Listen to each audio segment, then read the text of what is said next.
খবরের শুরুতেই শিরোনাম।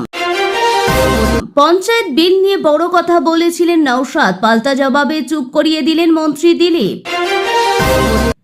ফের পথে নামব, পরপর দুদিন হুঁশিয়ারি সিজেপির, কেন্দ্রকে প্রতিশ্রুতি মনে করালেন দীপকে, প্রতিবাদীদের হেনস্থার অভিযোগ। পুজোর আগেই সুখবর, বর্ধিত 20% ডিএ, অক্টোবরের বেতন একসঙ্গে পাওয়ার ঘোষণা মুখ্যমন্ত্রীর। চোর চোর বলে ভরা বিধানসভায় এক ধমকে কাদের চুপ করালেন মন্ত্রী জগন্নাথ তরুণজ্যোতি। এলপিজি সিলিন্ডারের দামে বড় বদলের আশঙ্কা, আগামী মাস নিয়ে কি বলছে বিশেষজ্ঞদের রিপোর্ট। আসছি বিস্তারিত খবরে। চোর চোর বলে ভরা বিধানসভায় এক ধমকে কাদের চুপ করালেন মন্ত্রী জগন্নাথ তরুণজ্যোতি। পশ্চিমবঙ্গ বিধানসভায় বিপুল ভোটে পাশ হয়েছে পঞ্চায়েত সংশোধনী বিল। নতুন আইনে প্রধান ও উপপ্রধানদের কিছু প্রশাসনিক ক্ষমতায় পরিবর্তন আনা হয়েছে এবং পঞ্চায়েতের অর্থ ব্যয়ের ক্ষেত্রে এক্সিকিউটিভ অ্যাসিস্ট্যান্ট স্বাক্ষর বাধ্যতামূলক করা হয়েছে। সরকারের দাবি, এই পদক্ষেপের লক্ষ্য গ্রামীণ উন্নয়নমূলক কাজের স্বচ্ছতা ও ধারাবাহিকতা নিশ্চিত করা। এই প্রসঙ্গে মন্ত্রী জগন্নাথ চট্টোপাধ্যায় ও বিধায়ক তরুণজ্যোতি তিওয়ারি তৃণমূল কংগ্রেসকে তুমুল আক্রমণ করলেন বিধানসভায়। কি কারণে পঞ্চায়েত সংশোধনী বিল নিয়ে আসা হলো তার ব্যাখ্যাও দিলেন। ফের পথে নামব, পরপর দুদিন হুঁশিয়ারি সিজেপির, কেন্দ্রকে প্রতিশ্রুতি মনে করালেন দীপককে, প্রতিবাদীদের হেনস্থার অভিযোগ। সিজেপির দাবি, আন্দোলনকারীদের বিরুদ্ধে দায়ের হওয়া এফআইআর বাতিল না হলে নতুন করে বিক্ষোভ অবস্থান শুরু হবে। সোমবারও একই সুরে অবস্থানে বসার হুঁশিয়ারি দিয়েছিলেন সিজেপির মতে, নিট আন্দোলনকারীদের বিরুদ্ধে দায়ের হওয়া সব এফআইআর প্রত্যাহারের প্রতিশ্রুতি দিয়েছিল কেন্দ্র। সেই প্রতিশ্রুতি অবশ্যই পূরণ করতে হবে সরকারকে। যদি এফআইআর বাতিল না হয় তবে নতুন করে বিক্ষোভ অবস্থান শুরু হবে। সোমবারও একই সুরে অবস্থানে বসার হুঁশিয়ারি দিয়েছিল সিজেপি। নিট বিক্ষোভ নিয়ে সুপ্রিম কোর্টের নির্দেশে হতাশ সিজেপি। তাদের দাবি, সুপ্রিম কোর্টের নির্দেশ 25শে জুলাই কেন্দ্রীয় সরকারের দেওয়া প্রতিশ্রুতি পরিপন্থী। সরকার আশ্বাস দিয়েছিল শান্তিপূর্ণ বিক্ষোভকারীদের বিরুদ্ধে দায়ের হওয়া এফআইআরগুলি খারিজ করবে, কোনো পড়ুয়ার বিরুদ্ধে শাস্তিমূলক বা কঠোর পদক্ষেপ করা হবে না। সেই আশ্বাস পাওয়ার পরেই যন্তর মন্তর থেকে অবস্থান তোলার সিদ্ধান্ত নেওয়া হয়। সিজেপির আশঙ্কা, কেন্দ্রীয় সরকার এবং বিজেপি শাসিত রাজ্যগুলি সুপ্রিম কোর্টের নির্দেশকে হাতিয়ার করে বিক্ষোভকারীদের বিরুদ্ধে স্বতন্ত্র ফৌজদারি মামলা চালিয়ে যেতে পারে। সিজেপির আরও বক্তব্য, সোমবার গভীর রাত পর্যন্ত কেন্দ্রের সঙ্গে তাদের আলোচনা হয়েছিল, সেখানেও একই প্রতিশ্রুতি দেওয়া হয়। মঙ্গলবার সুপ্রিম কোর্টে শুনানির সময় সরকার পক্ষের আইনজীবীরা কেন সেই আলোচনা এবং তার ফলাফল আদালতকে জানাননি প্রশ্ন ককরোচদের। সুপ্রিম কোর্টের অন্তর্বর্তীকালীন নির্দেশকে সম্পূর্ণ অগ্রহণযোগ্য বলেই উল্লেখ করছে সিজেপি। তাদের যুক্তি, আন্দোলনরত শিক্ষার্থীদের যে প্রতিশ্রুতি দেওয়া হয়েছিল তা কেন্দ্র আদালতকে জানাননি। সুপ্রিম কোর্টের নির্দেশের পর আবার একবার কেন্দ্রকে প্রতিশ্রুতির কথা স্মরণ করিয়ে ককরোচ দলের প্রতিষ্ঠাতা অভিজিৎ দীপকে বলেন, পড়ুয়ারা যদি ক্রমাগত পুলিশের অত্যাচার বা নিপীড়নের শিকার হতে থাকেন তো আমরা আবার রাস্তায় নামব।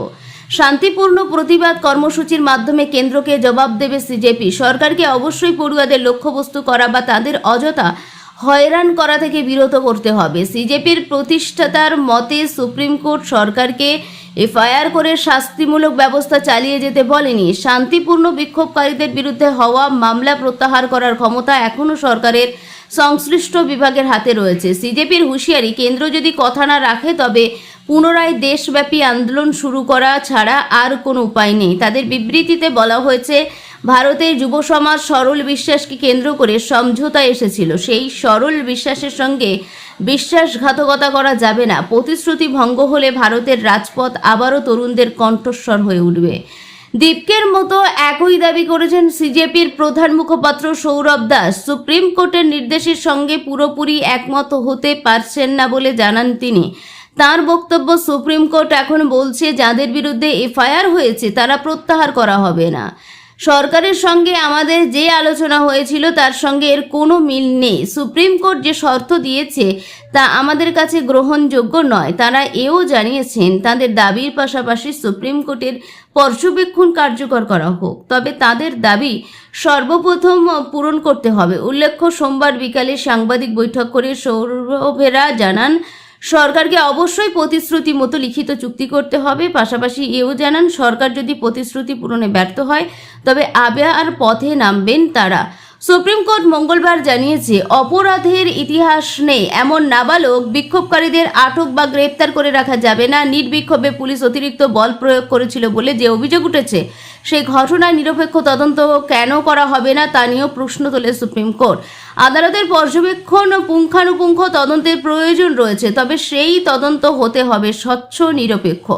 আদালতের পর্যবেক্ষণ কারা দায়ী তা নির্দিষ্ট না হলে তদন্তের কোনো অর্থ হয় না। তাই যারাই সীমা লঙ্ঘন করে থাকুক না কেন, তাদের বিরুদ্ধে আইন অনুযায়ী ব্যবস্থা নিতে হবে। শিক্ষামন্ত্রী পদ থেকে ধর্মেন্দ্র প্রধানের ইস্তফা এবং সিজেপির অবস্থান প্রত্যাহারের পরেও এখনও অচলাবস্থায় পুরোপুরি কাটেনি। সেই আবহে নিট আন্দোলনে যোগ দেওয়া আন্দোলনকারীদের চিহ্নিত করে মারধরের অভিযোগ উঠেছে। সেই সব অভিযোগের সমর্থন সমাজ মাধ্যমে একাধিক ভিডিও পোস্ট হয়েছে।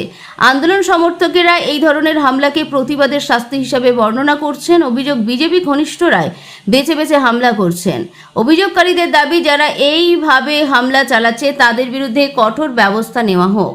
এলপিজি সিলিন্ডারের দামে বড় বদলের আশঙ্কা। আগামী মাস নিয়ে কি বলছে বিশেষজ্ঞদের রিপোর্ট। ভারতের রান্নার গ্যাস ও প্রাকৃতিক গ্যাসের সরবরাহ নিয়ে উদ্বেগজনক তথ্য সামনে এসেছে। আন্তর্জাতিক গ্যাস ইউনিয়ন সাম্প্রতিক একটি রিপোর্টে বলেছে, শুধুমাত্র এলএনজি আমদানি সক্ষমতা বাড়ালেই ভারতের দীর্ঘমেয়াদী জ্বালানি চাহিদা পূরণ করা সম্ভব হবে না। দেশে প্রাকৃতিক গ্যাসের ব্যবহার বাড়াতে এবং নিরবিচ্ছিন্ন সরবরাহ বজায় রাখতে তাড়াতাড়ি গ্যাস সরবরাহ ব্যবস্থা ও পাইপলাইন নেটওয়ার্কিং শক্তিশালী করা অত্যন্ত জরুরি একটি কাজ। এলপিজি নিয়ে বিশেষজ্ঞদের বড় রিপোর্ট, যেখানে শুধুমাত্র এলপিজি, এলএনজি আমদানি বাড়লেই হবে না। পাশাপাশি রিপোর্টটা বলা হয়েছে, সাম্প্রতিক বছরগুলিতে ভারতে এলএনজি পুনরায় গ্যাস রূপান্তরের সক্ষমতা বাড়ালে গ্যাস পরিবহন ও বিতরণের জন্য প্রয়োজনীয় পরিকাঠামো যথেষ্ট বিনিয়োগ করেনি, যার ফলে দেশে প্রাকৃতিক গ্যাসের ব্যবহার বাড়ানোর ক্ষেত্রে এটি একটি বড় বাধা হয়ে দাঁড়িয়েছে। পাশাপাশি মধ্যপ্রাচ্যের উত্তেজনার ফলে জ্বালানি নিরাপত্তা নিয়েও আকাল দেখা দিয়েছে। এছাড়াও হরমুজ প্রণালী দিয়ে জাহাজ চলাচলে বিঘ্ন, ভারতের জ্বালানি নিরাপত্তা নিয়ে নতুন করে উদ্বেগ তৈরি হয়েছে দেশে। এছাড়াও আইজিইউ এর মতে এটি শুধুমাত্র সামরিক সমস্যা নয়, বরং দীর্ঘমেয়াদী এবং গুরুত্বপূর্ণ প্রভাব ফেলতে পারে। পাশাপাশি প্রাকৃতিক গ্যাসের ক্ষেত্রে আমদানির উপর নির্ভরশীল ভারত বর্তমানে ভারতের মোট প্রাকৃতিক গ্যাসের চাহিদার মাত্র 50% থেকে 52% দেশি উৎপাদনের মাধ্যমে পূরণ করতে পারে। বাকি 48 থেকে 50% চাহিদা ভারতকে মেটাতে হয় কাতার, অস্ট্রেলিয়া ও আমেরিকা এবং রাশিয়া থেকে এলএনজি আমদানি করে।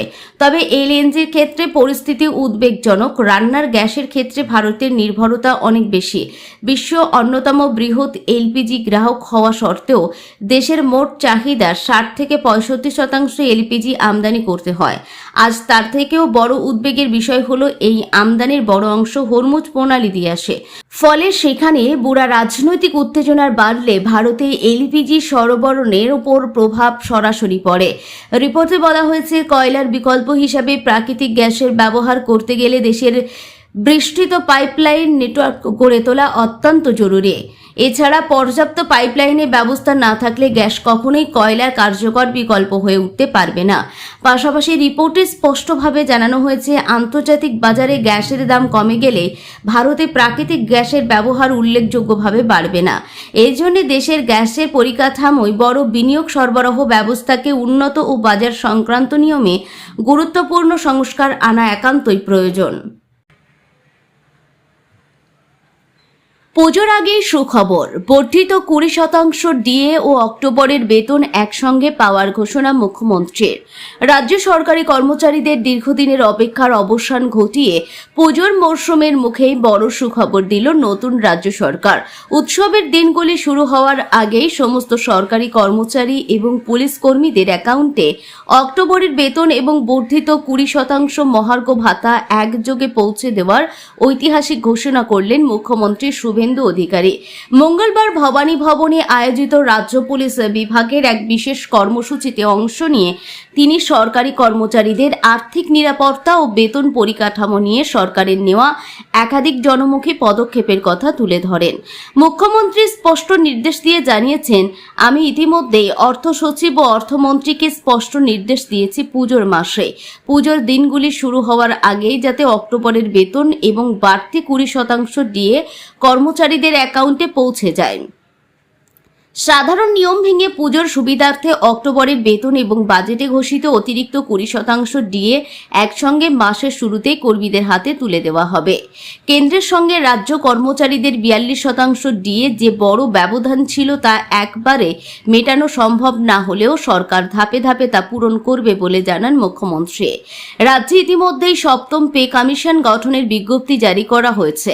কমিশনের সুপারিশের রিপোর্ট হাতে এলেই আগামী কয়েক মাসের মধ্যেই তা কার্যকর করে দেওয়ার প্রতিশ্রুতি দেওয়া হয়েছে।